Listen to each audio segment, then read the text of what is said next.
దేశవ్యాప్తంగా రేపు జరగనున్న రాజ్యసభ ఎన్నికల నేపథ్యంలో రాజకీయాలు ఒక్కసారిగా వేడెక్కాయి. రాజ్యసభ సీట్ల ఎన్నికల్లో బీజేపీ అధికార దుర్వినియోగానికి పాల్పడుతుందని, ఓట్ల దొంగతనానికి తెరలేపిందని కాంగ్రెస్ పార్టీ తీవ్ర స్థాయిలో ఆరోపిస్తోంది. ప్రజాస్వామ్య విలువలను, రాజ్యాంగం కల్పించిన అధికారాన్ని బీజేపీ అపహాస్యం చేస్తుందని పేర్కొంటూ ఆల్ ఇండియా ఆదివాసీ కాంగ్రెస్ సత్యాగ్రహ దీక్షకు పిలుపునిచ్చింది. ఈ మేరకు AICC all India Adivasi Congress vice chairman doctor Bellaiah Nayak Tejavath ఒక ప్రకటన విడుదల చేశారు. ఓట్ల దొంగతనానికి ఎట్లా పాల్పడుతుంది, సీట్ల దొంగతనానికి ఎట్లా పాల్పడుతుందో మనమంతా చూస్తా ఉన్నాం. రేపు రాజ్యసభకు దేశవ్యాప్తంగా ఎన్నికలు జరగబోతా ఉన్నాయి.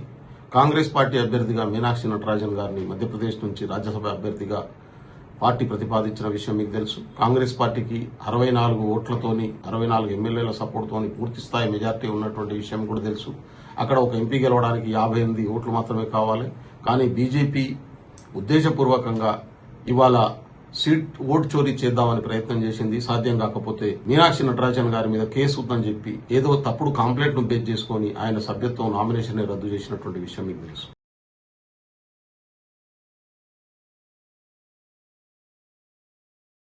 ఓట్ల దొంగతనానికి ఎట్లా పాల్పడుతుంది, సీట్ల దొంగతనానికి ఎట్లా పాల్పడుతుందో మనమంతా చూస్తా ఉన్నాం. రేపు రాజ్యసభకు దేశవ్యాప్తంగా ఎన్నికలు జరగబోతా ఉన్నాయి. కాంగ్రెస్ పార్టీ అభ్యర్థిగా మీనాక్షి నటరాజన్